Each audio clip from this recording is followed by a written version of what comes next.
नमस्कार दोस्तों। आज क्लास 9th का चैप्टर नंबर 3 एनसीईआरटी में जो है इकोनॉमिक्स का है, निर्धनता एक चुनौती, मतलब पावर्टी ए चैलेंज। इसको हम डिस्कस करेंगे, इसको हम समझने की कोशिश करेंगे। सबसे पहले कि वास्तव में निर्धनता होती क्या है, निर्धनता का अर्थ क्या होता है, और यहाँ पर हम दो ऐसे केस लेंगे जो कि एक शहरी क्षेत्र का होगा और एक ग्रामीण क्षेत्र का होगा।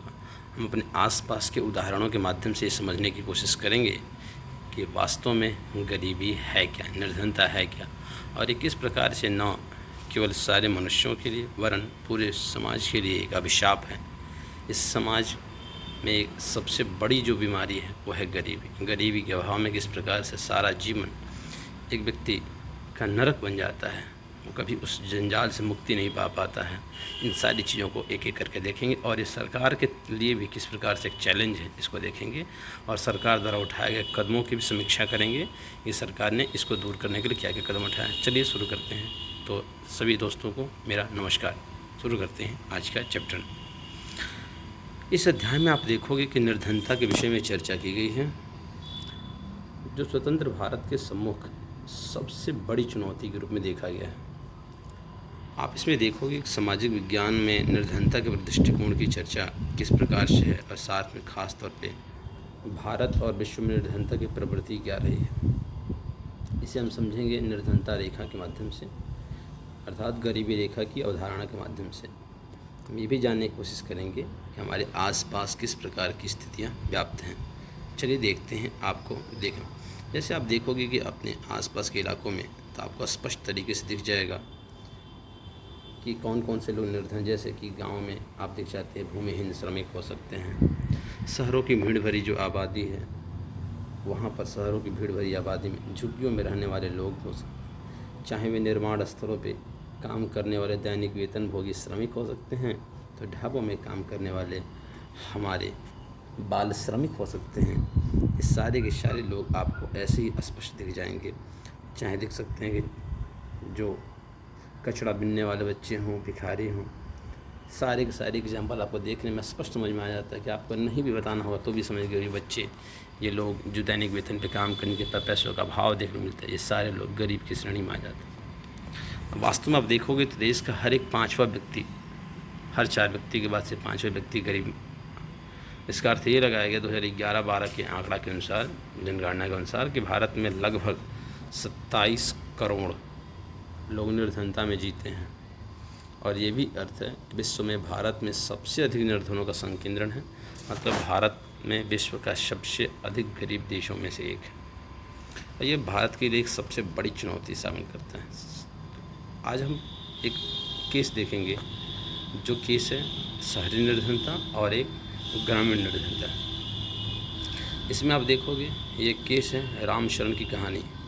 इस रामशरण की कहानी में आप देखोगे इस टोटल रामशरण, जो कि झारखंड के रांची के एक आटा मिल में, जहाँ गेहूँ पीसे जाने के बाद से उसकी पैकिंग करके उसे मार्केट में सेल किया जाए, तो वहाँ पर ये काम करता है। आटे की मिल में काम करता है एक श्रमिक के तौर पे। जब उसे रोज़गार मिलता है तो वो 1500 रुपये तक कमा लेता है।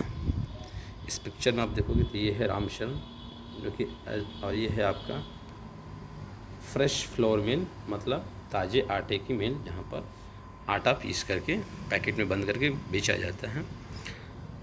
ये हो गया रामशरण। और ये इसकी है पत्नी, जो लोगों के घरों में बर्तन मांजने का काम करती है।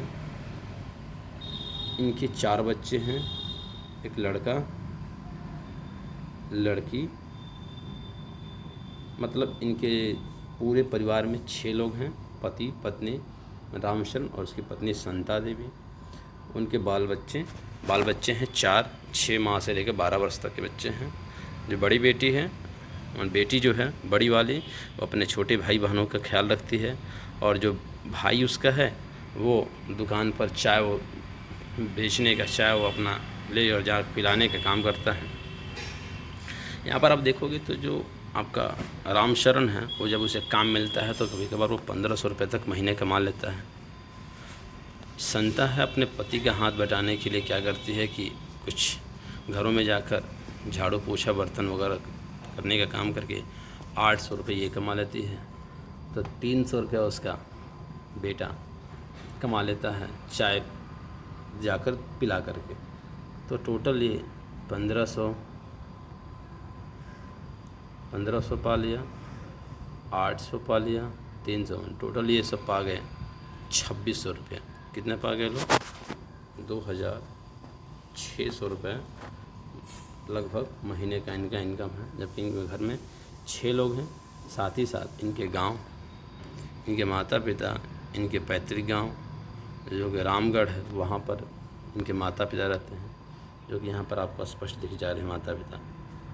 अब ये गांव में रहते हैं माता पिता इनके, खेतीहर वो भी हैं, मज़दूर हैं, खेतों में काम करने वाले, चूँकि बूढ़े हो चुके हैं। और ये अपने पुत्र रामशरण पे और इनका एक और बेटा है जो कि हजारीबाग में रहता है, वहाँ पर ये उनके द्वारा दिए गए कुछ पैसों पर निर्भर है इनके माता पिता। अब यहाँ दिख रहा है ये रामशरण सोचता है कि यार मकान, और इस शहर में रहते हैं तो एक नॉर्मल सा जो कि झोपड़ी टाइप में ही इस मकान है, तो कह रहा है कि मकान का वो भी किराया पे ले, मकान का किराया अदा करने के पश्चात गांव में बूढ़े माता पिता के लिए कोई पैसा नहीं बचता, कैसे भेजे। यहाँ पर ये दिखा इस पिक्चर में कि बहन है अपने बच्चों का देखभाल कर रही है, अपने भाई बहनों का, माँ झाड़ू पोछा लगा रही है कहीं पर जा कर के। ये कह रही कि अम्मा आप देर से आई हो, भैया बिना खाना खाए काम पर चल गया। सर यहाँ पर खाना पीना खाना, भोजन मिल पाना समय से, वस्त्र सही से मिल पाना, ये बहुत बड़ी चुनौती है। तो इसकी एक करके इस कहानी को एक बार देखते हैं। आपको कहानी में देख रहे 33 वर्षीय रामशरण झारखंड में रांची के निकट गेहूं की एक आटे की मिल में दैनिक श्रमिक के रूप में काम करता है। जब कभी उससे रोज़गार मिलता है तो वह एक महीने में लगभग 1500 रुपये कमा लेता है। यह 6 सदस्यों के परिवार को चलाने के लिए पर्याप्त नहीं है, जिसमें उसकी पत्नी और 6 माह से 12 वर्ष तक की आयु के 4 बच्चे शामिल। उसे रामगढ़ के समीप गांव में रह रहे अपने बूढ़े माता पिता के लिए भी पैसा भेजना पड़ता है। उसके भूमिहीन श्रमिक पिता अपने जीवन निर्वाह के लिए रामशरण और हजारीबाग में रह रहे उसके भाई पर निर्भर है। रामशरण शहर के बाहरी क्षेत्र में स्थित भीड़ भरी बस्ती में किराए पर एक कमरे में मकान में रहता है। यह ईंटों और मिट्टी के खपड़ों से बनी एक काम चलाऊ झोपड़ी है। उसकी पत्नी संता देवी कुछ घरों में अंशकालीन नौकरानी का काम करती है, मतलब कि वहीं झाड़ू पोछा बर्तन वगैरह मांजने का काम कर लेती हैं तथा 800 रुपये और कमा लेती हैं। वे दिन में 2 बार चावल और दाल का अल्प भोजन ही जुटा पाती हैं, पर यह उन सब के लिए भी पर्याप्त नहीं होता। उसका बड़ा बेटा परिवार की आय में वृद्धि के लिए चाय की एक दुकान पर एक सहायक का काम करके 300 रुपये और कमा लेता है। उसकी 10 साल की बेटी ही छोटे बच्चों की देखभाल करती है। कोई भी बच्चा स्कूल नहीं जाता। यहाँ से पॉइंट आउट नोट आउट करें, देखिए सारे के सारे लोग काम में लगे हुए हैं, चाहे वो उनके माता पिता हो, रामशरण उनकी पत्नी हो, बेटा हो, सबको कम सैलरी मिल रही है, कम वेतनमान पे मिल रहा है और काम कर रहे हैं। इतना पैसा नहीं है कि ये सब बच्चे स्कूल जा सकें।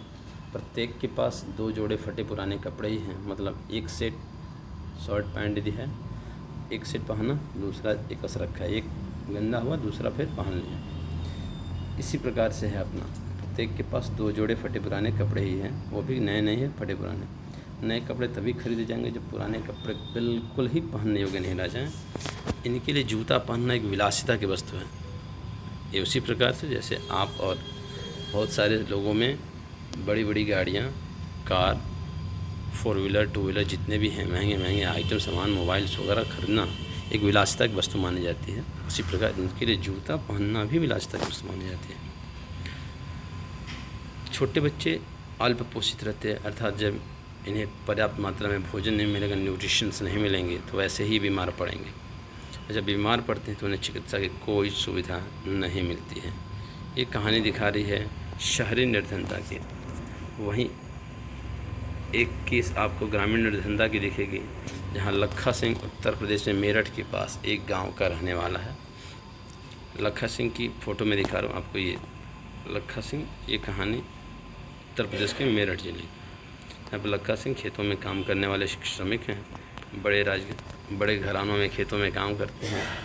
इसकी कहानी को हम देखते हैं, इसकी कहानी है क्या। अब कह रहा है कि मेरठ के पास एक गांव का रहने वाला है लखा सिंह। उसके परिवार के पास कोई भूमि नहीं है, इसीलिए वह बड़े किसानों के लिए छोटे मोटे काम करता है। काम भी रेगुलर बेसिस पे नहीं होता, अनियमित होता और आय भी वैसी ही मिलती है। कई बार उसे पूरे दिन की मेहनत के बदले 50 रुपये ही मिलते हैं। लेकिन प्रायः खेतों में पूरे दिन मेहनत करने के बाद उसे वस्तु के रूप में कुछ किलोग्राम गेहूँ मिल जाते हैं, दाल, थोड़ी सब्जी मिल पाती है। 8 सदस्यों का परिवार हमेशा 2 वक्त का भोजन भी नहीं जुटा पाता है। यहाँ भी देखोगे आप एक चीज़, तो गरीब लोगों के घर में जनसंख्या बहुत ज़्यादा है। एक एक व्यक्ति के घर पे 6-6, 8-8 लोग, 8 सदस्यों का परिवार हमेशा 2 वक्त भोजन नहीं जुटा पाता। लखा सिंह गांव के बाहर एक कच्ची झोपड़ी में रहता है। परिवार की महिलाएं पूरा दिन खेतों में चारा काटने और खेतों से जलाने की लकड़ियाँ बिनने में ही गुजार देती हैं। लखा सिंह के पिता, जो कि तपेदिक के मरीज थे, चिकित्सा के अभाव में 2 वर्ष पूर्व ही उनकी मृत्यु हो गई। चिकित्सकीय अभाव की कमी, 2 वर्ष पूर्व मृत्यु हो गई। उसकी माँ अब उसी बीमारी से ग्रस्त है और उसका जीवन धीरे धीरे क्षीण हो रहा है। यद्यपि गांव में एक प्राथमिक विद्यालय है, लेकिन लखा वहाँ भी नहीं गया। उसे 10 वर्ष की उम्र से ही कमाना शुरू करना पड़ा। नए कपड़े खरीदना कुछ वर्षों में ही संभव हो पाता है। यहाँ तक कि परिवार के लिए साबुन और तेल भी एक विलासिता है। अब ध्यान से देखेंगे तो निर्धनता की उपरोक्त मामलों का अध्ययन करें और निर्धनता से संबंधित मुद्दों पर चर्चा करेंगे। देखिए, भूमिहीनता सबसे बड़ी एक विडंबना मिल रही है। ग्रामीण क्षेत्रों में या शहरी क्षेत्रों में जो भी हैं, इनके पास भूमिहीन श्रमिक हैं। बेरोजगारी इनमें भरपूर मात्रा में है। बेरोजगारी, परिवार का आकार बड़ा मिलेगा। निरक्षरता, इनमें कूट कूट कर भरी, पढ़े लिखे नहीं होते हैं। ग्रामीण क्षेत्रों में जो प्राथमिक विद्यालय भी हैं, वहाँ पर जाते नहीं पढ़ने के लिए। खराब स्वास्थ्य या कुपोषण या कुपोषित जरूर होंगे। बाल श्रम इनके घरों पर रहने वाले लड़के करते हैं और इनको किसी प्रकार की कोई सहायता नहीं मिलती, असहायता। ये दोनों विशिष्ट उदाहरण निर्धनता के अनेक आयामों को दर्शाते हैं। वे दर्शाते हैं कि निर्धनता का अर्थ केवल भूखमरी और आश्रय का नहीं होना। यह एक ऐसी स्थिति भी है जब अपना माता पिता अपने बच्चों को विद्यालय नहीं भेज पाते या कोई बीमार आदमी इलाज नहीं करवा पाता। निर्धनता का अर्थ स्वच्छ जल और सफाई सुविधाओं का अभाव भी है। इसका अर्थ नियमित रोजगार की कमी भी है और न्यूनतम शालीनता स्तर का अभाव भी है। अंततः इसका अर्थ है असहायता की भावना के साथ जीना। निर्धन लोग ऐसी स्थिति में ही रहते हैं उनके साथ खेतों, कारखानों, सरकारी कार्यालयों, अस्पतालों, रेलवे स्टेशनों और लगभग सभी स्थानों पर दुर्व्यवहार होता है। स्पष्ट है कि कोई भी निर्धनता में जीना नहीं चाहिए। आप देखेंगे तो सबसे वही बात है कि निर्धनता का केवल अर्थ यह नहीं कि केवल व्यक्ति को भूखमरी भूख से मुक्ति मिल जाए और आश्रय मिल जाए, तो यही केवल नहीं है कि वो अब निर्धन नहीं रहा है। निर्धनता उस स्थिति को भी कहते हैं जब अपने माँ बाप अपने बच्चों को विद्यालय नहीं भेज पाए, बीमार पड़ जाए तो इलाज नहीं करवा पाए, स्वच्छ जल और साफ़ सफाई की सुविधा ना हो, नियमित रोजगार ना मिले, न्यूनतम शालीनता स्तर का अभाव हो, मतलब कि इतना कम से कम हो कि उनका जीवन बसर सही से चल सके, लाइफ स्टाइल सही हो। और सबसे बड़ी बात है कि उन्हें हमेशा इस भाव के साथ जीना पड़ता है कि हमारी कोई सहायता करने वाला नहीं, असहायता, हमें कभी कुछ हो जाए तो कुछ हमारे साथ है नहीं। और सभी जगहों पर इनके साथ दुर्व्यवहार किया जाता है। करोड़ों लोगों को दयनीय निर्धनता से बाहर निकालना स्वतंत्र भारत की सबसे बड़ी चुनौतियों में से एक है। महात्मा गांधी हमेशा इस बात पर बल दिया करते थे कि भारत सही अर्थों में तभी स्वतंत्र होगा जब यहाँ का सबसे निर्धन व्यक्ति भी मानवीय व्यथा से मुक्त होगा। अर्थात स्वतंत्र भारत की जो सबसे बड़ी चुनौतियों में से एक है वो आज भी हमारे यहाँ गरीबी है। किस प्रकार से गरीबी को दूर करें, ये हमारे सबसे बड़ी चुनौती सामने आता है। चलिए देखते हैं आगे हमारा क्या है। सामाजिक वैज्ञानिक दृष्टिकोण से क्या होगा। सामाजिक वैज्ञानिकों की दृष्टि में निर्धनता है क्या। चूँकि निर्धनता के अनेक पहलू हैं, सामाजिक वैज्ञानिक उसे अनेक सूचकों के माध्यम से देखते हैं। सामान्यतया प्रयोग किए जाने सूचक वे हैं जो आय और उपभोग के स्तर से संबंधित हैं। लेकिन ध्यान दीजिएगा, अब निर्धनता का निरक्षरता स्तर, कुपोषण के कारण रोग प्रतिरोधी क्षमता की कमी, स्वास्थ्य सेवाओं की कमी, रोजगार के अवसरों की कमी, सुरक्षित पेयजल स्वच्छता तक पहुंच की कमी, ऐसे अन्य सोशल इंडिकेटर हैं, सामाजिक सूचक हैं, जिनके माध्यम से ये देखा जाता है कि कहाँ तक हमारा गरीबी का लेवल है। अर्थात एक गरीब व्यक्तियों को इन सारी चीज़ों की कमी मिलती है। केवल और केवल आप उसकी आय के आधार पर, केवल और केवल आप उसकी उपभोग के आधार पर आप गरीबी का मूल्यांकन नहीं कर सकते हो। ये इंडिकेटर्स में से एक हैं, इनकम बेस्ड, आय आधारित और उपभोग आधारित। लेकिन अब साथ ही साथ आप इस प्रकार देखोगे आप कि वहाँ का निरक्षरता का स्तर कितना है, कितने लोग निरक्षर हैं। व्यक्ति को कुपोषण का शिकार हो गया है तो उसके कारण उसकी बीमारी पे खर्च कितना है, उसकी रोग प्रतिरोधक क्षमता कितनी है, स्वास्थ्य सेवाओं की क्या स्थिति है, रोजगार के अवसरों की क्या स्थिति है, उसको क्या मिली है, नहीं मिली, यदि कमी है तो ज़रूर वो क्या है, निर्धन।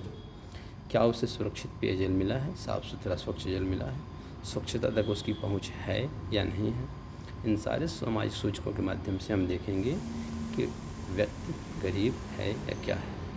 कुछ और हमारा हो जो आज के संदर्भ में है वो है सामाजिक अपवर्जन और असुरक्षा पर आधारित निर्धनता का विश्लेषण, और बहुत सामान्य होता जा रहा है, अर्थात तो और ऐड कर दिया गया, वो है सामाजिक अपवर्जन और असुरक्षा। इसका केस देखते हैं कि सामाजिक अपवर्जन आखिर में है क्या। इसको ज़रा देखिए। सामाजिक अपवर्जन का सिगे मैं आपको सरल भाषा में समझा रहा हूँ। सामाजिक अपवर्जन इस प्रकार से है कि आपको एक प्रकार से जो समृद्ध और बड़े लोग हैं जिनको कहा जाता है, उनसे आपको अलग कर देना, उनसे आपको अलग परिवेश में रखना, ताकि आप और उनका अलगाव हो सके, अलग रह सको, आप उनसे प्रभावित ना रहो देख करके, आपको एकदम अलग कर दिया जाता है। कुछ चीज़ें हमारे यहाँ परंपराओं से ही चली आ रही है। अब उसको एक एक करके थोड़ा सा इसमें जो दिए गए परिभाषा के अनुसार समझने की कोशिश करेंगे। जैसे इस अवधारणा के अनुसार निर्धनता को इस संदर्भ में देखा जाना चाहिए कि निर्धनों को बेहतर माहौल और अधिक अच्छे वातावरण में रहने वाले संपन्न लोगों की सामाजिक समता से अपवर्जित रहकर केवल निकृष्ट वातावरण में दूसरे निर्धनों के साथ रहना पड़ता है। इसका मतलब है कि सामाजिक अपवर्जन से पीड़ित व्यक्ति संपन्न लोगों के साथ नहीं रहते हैं, अच्छे वातावरण में नहीं रहते हैं। रहते कैसे हैं? तो निकृष्ट वातावरण में और दूसरे निर्धनों के साथ इनको रहना पड़ता है। साथ ही साथ आप देखते हो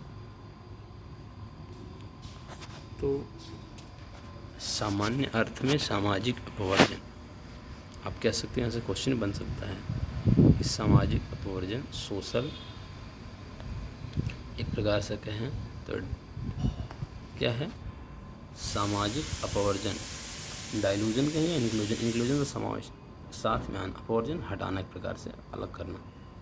तो सामाजिक अपवर्जन निर्धनता का कारण और परिणाम दोनों हो सकता है। मोटे तौर पर यह क्या है, एक प्रकार से एक प्रक्रिया है। यह एक प्रक्रिया है जिसके माध्यम से व्यक्ति या समूह उन सुविधाओं, लाभों और अवसरों से वंचित रह जाते हैं, अपवर्जित रह जाते हैं, जिनका उपभोग दूसरे, मतलब उनसे अधिक अच्छे लोग करते हैं। इसका एक आप उदाहरण, विशिष्ट उदाहरण भारत में जाति व्यवस्था की कार्यशैली पर देख सकते हैं। इसका सबसे अच्छा जो उदाहरण मिलता है भारत में जाति व्यवस्था की कार्यशैली पर मिलता है। जैसा कि आप देखोगे, इसमें से कुछ ऐसी जातियों के लोगों को आप समान अवसरों से अपवर्जित रखा जाता है, वंचित रखा जाता है। इस प्रकार आप देखें तो सामाजिक अपवर्जन लोगों की आय ही बहुत कम नहीं करता, बल्कि यह इससे भी कहीं अधिक क्षति पहुंचा सकता है, नुकसान पहुंचा सकता है। तो ज़रूरत ये है कि हमें सबके साथ समावेशित ढंग से रहना चाहिए, न कि एक जाति विशेष के लोगों को दूसरे जाति विशेष के लोगों से अलग कर दिया जाए, इनका सामाजिक अपवर्जन कर दिया जाए। सामाजिक अपवर्जन होने से एक दूसरे से सामंजस्य स्थापित नहीं होगा, घुल मिल नहीं पाएंगे। सो इनके बीच में एक गहरी खाई वैसे ही बनती जाएगी और ये वास्तव में वैसे गरीब बने रहते। एक और पैमाना असुरक्षा का है। तो आप देखेंगे कि निर्धनता के प्रति असुरक्षा एक माप है जो कुछ विशेष समुदायों, जैसे किसी पिछड़ी जाति के सदस्य या व्यक्तियों, जैसे कोई विधवा या शारीरिक रूप से विकलांग व्यक्ति, इसके भावी वर्षों में निर्धन होने या निर्धन बने रहने की अधिक संभावना होती है। कुछ विशेष जातियाँ समुदाय हैं, कुछ विशेष व्यक्ति जैसे विधवा और शारीरिक रूप से विकलांग व्यक्ति हैं, असुरक्षा का निर्धारण परिसंपत्तियों, शिक्षा, स्वास्थ्य और रोजगार के अवसरों के रूप में जीविका खोजने के विभिन्न समुदायों के पास उपलब्ध विकल्पों से होता है। इसका मतलब है कि इस असुरक्षा का निर्धारण आप कैसे करते हैं? उस व्यक्ति के पास उपलब्ध परिसंपत्ति, शिक्षा, स्वास्थ्य, रोजगार के अवसर, इन सब के रूप में जीविका खोजने के विभिन्न कौन कौन से उपलब्ध विकल्प हैं। इसके अलावा इसका विश्लेषण आप प्राकृतिक आपदाओं जैसे भूकंप, सुनामी, आतंकवाद आदि मामलों में इन समूहों के समक्ष विद्यमान बड़े जोखिमों के आधार पर किया जाता है, जो सबसे अधिक त्रासदी का सामना करना पड़ता है। तो इन परिवारों को करना पड़ता है, इन गरीब परिवारों को करना पड़ता है जब कोई प्राकृतिक आपदा आ जाती है, आतंकवाद आ जाता है, आतंकवादी घटनाएं होती हैं। इस प्रकार के सबसे ज़्यादा नुकसान, सबसे ज़्यादा समस्याओं का सामना इन्हें करना पड़ता है। अतिरिक्त विश्लेषण इन जोखिमों से निपटने की उनकी सामाजिक और आर्थिक क्षमता के आधार पर किया जाता है। वास्तव में जब सभी लोगों के लिए बुरा समय आता है, चाहे कोई बाढ़ हो या भूकंप या फिर नौकरियों की उपलब्धता में कमी, तो दूसरे लोगों की तुलना में अधिक प्रभावित होने की संभावना का निरूपण ही असुरक्षा है। बात यदि निर्धनता रेखा की करें तो निर्धनता रेखा का सामान्य सा मतलब होता है, वो समझाने की कोशिश करते हैं। एक ऐसी न्यूनतम आवश्यकता की लाइन जिसके नीचे कमाने वाले, आय वाले या उपभोग करने वाले लोगों को निर्धन माना जाता है।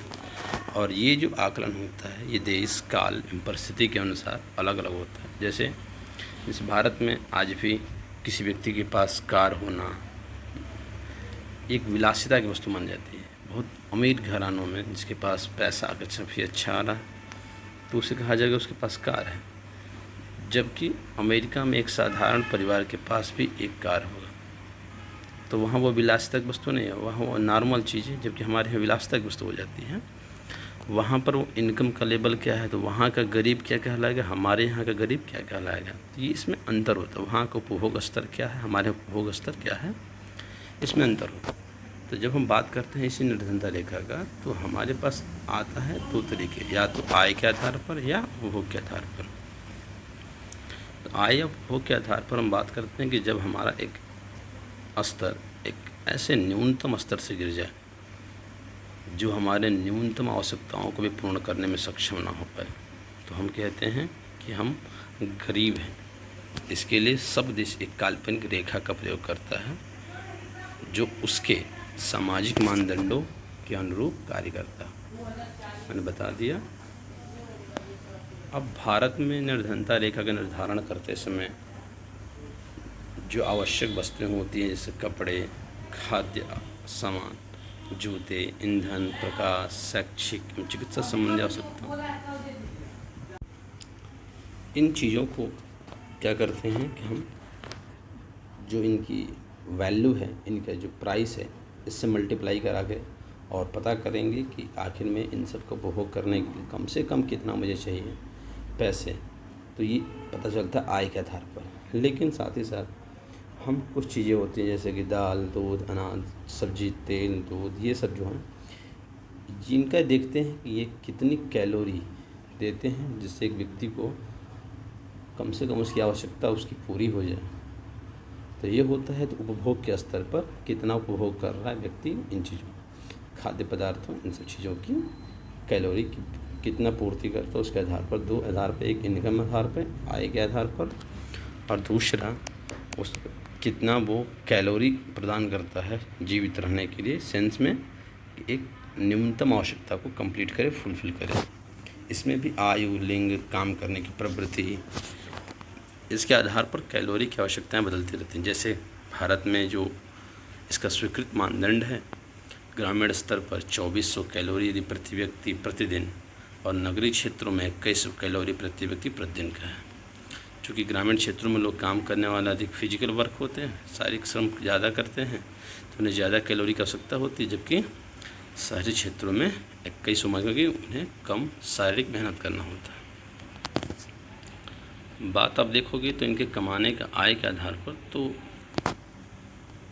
निर्धनता रेखा का जो निर्धारण है ग्रामीण क्षेत्रों में 816 रुपये प्रति माह एक व्यक्ति का, एक परिवार के लिए। एक व्यक्ति यदि एक महीने में 816 रुपये यदि वो कमाता है ग्रामीण क्षेत्र में तो उसे गरीब नहीं माना जाएगा, जबकि शहरी क्षेत्रों में यदि 1000 रुपये प्रति माह कमाता है तो उसे गरीब नहीं माना जाएगा। अब यदि मान के चलें कि यदि आपको ग्रामीण क्षेत्र में कोई व्यक्ति 5 परिवार का हो तो आप इसे मल्टीप्लाई कर लें, 816 गुणे 5 तो आ जाएगा 4080 रुपये। तो कोई 4080 रुपये कमा लेता है ग्रामीण क्षेत्र में तो उसे गरीब नहीं माना जाएगा। और शहरी क्षेत्र में 1000 का मल्टीप्लाई कर लें, 1000 गुणे 5 तो हो जाएगा 5000। कोई शहरी क्षेत्र में 5000 रुपये महीने कमा लेता है तो उसे गरीब नहीं माना जाता है। अब यदि देखें हम कि भाई चलो ठीक है, मैंने बता दिया। और ये जो निर्धनता रेखा का जो आकलन होता है हर सामान्यतः 5 वर्ष के आधार 5 वर्ष पे होता है, और इसको जो आकलन करने वाली संस्था का नाम है NSSO, national sample survey organisation. इसको ध्यान रखें, ये लिख रखा है national sample survey organisation, Hindi में कहते हैं राष्ट्रीय प्रतिदर्श सर्वेक्षण संगठन। क्वेश्चन बन जाता है कि गरीबी रेखा का निर्धारण कौन सी संस्था करती है, तो NSSO कितने वर्ष पे करती है, हर 5 वर्ष पे करती है। अब यदि देखें हम, हाँ, विकासशील देशों के बीच तुलना करने के विश्व बैंक जैसे अनेक अंतर्राष्ट्रीय संगठन निर्धनता रेखा के लिए दूसरे मानदंडों का भी प्रयोग करते हैं। जैसे वहाँ पर करते हैं कितना आप कमाते हैं, जैसे $1.9। अब आप मल्टीप्लाई करा लें, जैसे मान के चलिए इस समय अगर अराउंड 80 के चल रहा है तो 80 दूना 160। यदि एक व्यक्ति प्रतिदिन 160 रुपये कमा लेता है तो देखिए 160 कमा ले रहा है, आप 160 से मल्टीप्लाई करिए, लगभग 160 2 मान लीजिए, 80 दूना 160, 160 गुणा 30, 16 3 48, 4800 रुपये, मतलब वहीं 4800 अप्रॉक्स। जैसे हमारे यहाँ भी था, ग्रामीण स्तर पर 4080 था, शहरी में 5000 था, तो लगभग वहीं हुआ 4800 4600। इन सब के रेंज में यदि कोई कमाता है उसे गरीब नहीं माना जाता है, भारत में भी या अंतर्राष्ट्रीय संगठन के आधार पर माने तो भी है हमारा। अब आप एक यहाँ पर तालिका दे रखा है, इसको आप देखोगे तालिका 3.1, इसमें आप देखोगे कि 1993-94 में ग्रामीण क्षेत्र में क्या रहा है, शहरी में क्या रहा है, ओवरऑल क्या रहा है। 1993-94 में आप देखोगे तो जो इसका अनुपात परसेंटेज में है, ग्रामीण क्षेत्र में ज़्यादा 50% है, शहरी में 32 रहा, ओवरऑल 45% रहा। आप एक ट्रेंड देखोगे तो धीरे धीरे गरीबी ग्रामीण स्तर से भी कम होते होते 2011-12 में 50 से 50% गरीबी को हम कम कर दिए हैं। वहीं अब शहरी क्षेत्र में भी 32 से आकर 16, इसमें भी 50% की गिरावट आई है।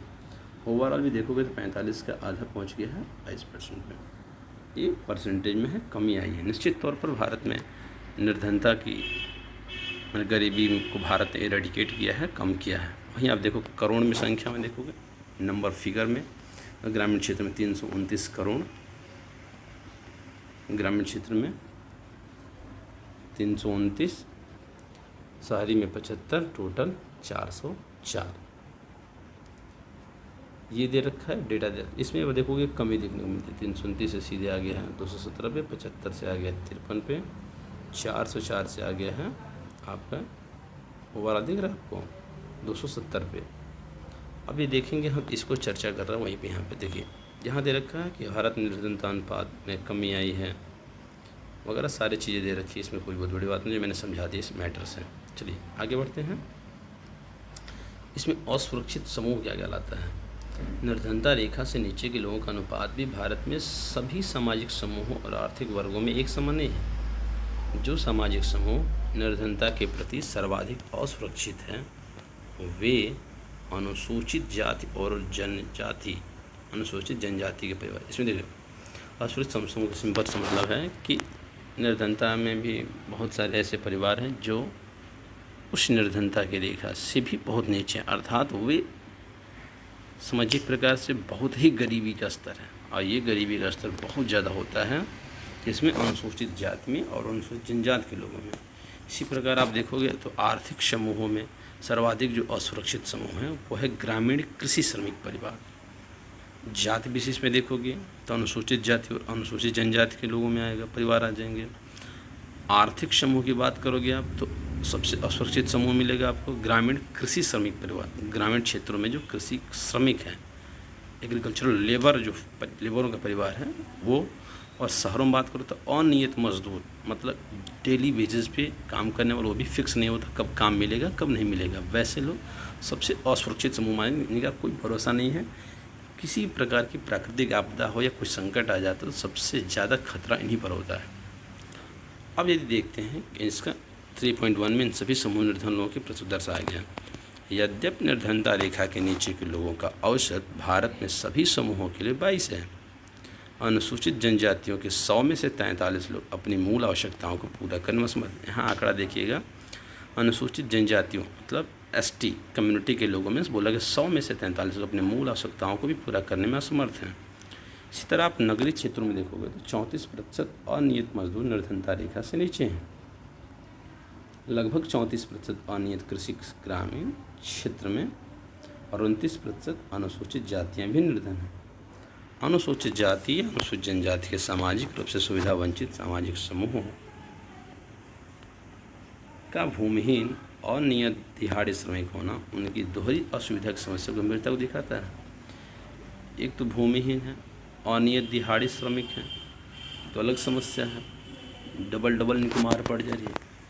साथ ही साथ हाल के अध्ययन में कुछ बताया है कि 1990 के दशक के दौरान अनुसूचित जनजाति परिवारों को छोड़कर अन्य सभी तीनों समूह, चाहे वो अनुसूचित जाति हो, ग्रामीण कृषि श्रमिक हो और शहरी अनियमित मजदूर परिवार में निर्धनता में कमी आई है। मतलब अनुसूचित जनजाति के परिवारों में उतनी कमी नहीं आई है जितनी सबसे ज़्यादा अनुसूचित जाति SC कम्युनिटी, ग्रामीण कृषि श्रमिक और शहरी अनियमित मजदूर में आई है।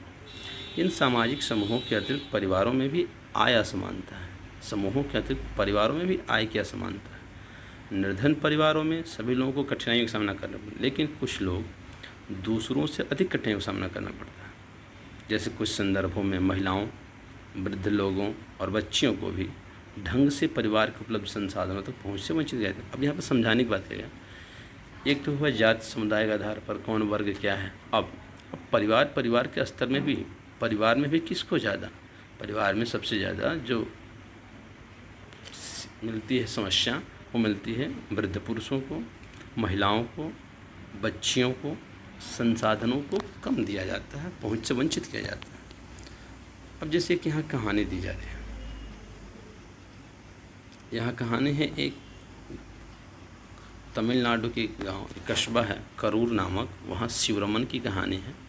एक छोटे से गांव में रहता है करूर, जो जगह है हथकरघा और बिजली करघा के अपने कपड़ों के लिए प्रसिद्ध है। गांव में 100 परिवार रहते हैं, 100 फैमिलीज़ रहती हैं। शिवरमन मोची जाति का है। मोची, इसको आर्यू थानथियार बोला जाता है।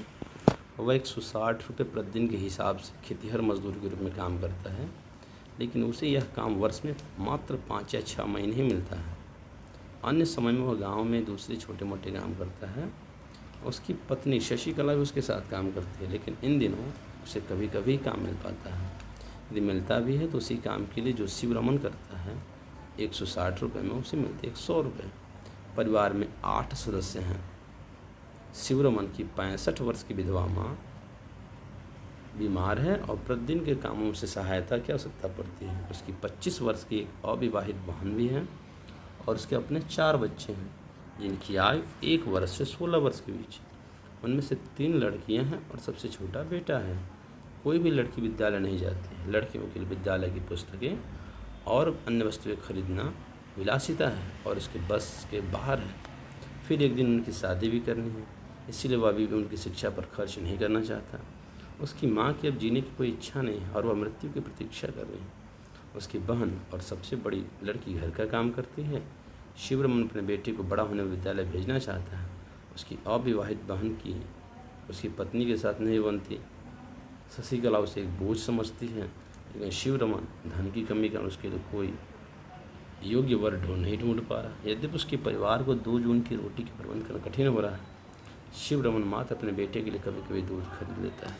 ये दिखा रहा है कि एक परिवार के अंदर ही किस प्रकार से उसकी बूढ़ी माँ अब अपने आप को परिवार में बोझ समझ रही है, किस प्रकार से उसकी बहन जो है अविवाहित है, उसके लिए योग्य वर ढूंढना उसको वंचित हो रहा है, किस प्रकार से उसकी बेटी है उसको भी स्वास्थ्यवर्धक चीज़ें नहीं मिल पा रही हैं, अपने बेटे के लिए केवल एक दूध की व्यवस्था किसी तरीके से हो पा रहे। तो उसमें भी दिखा रहा है कौन कौन से वर्ग को ज़्यादा तकलीफ झेलना पड़ता है, ये चर्चा है। हम आगे चर्चा करेंगे साथ साथ कि अंतर्राज्यीय असमानताएं, राज्य के स्तर पे क्या क्या असमानता है, क्या असमानता है, इसके लिए हम अगले वीडियो में आएंगे। तब तक के लिए बहुत बहुत धन्यवाद।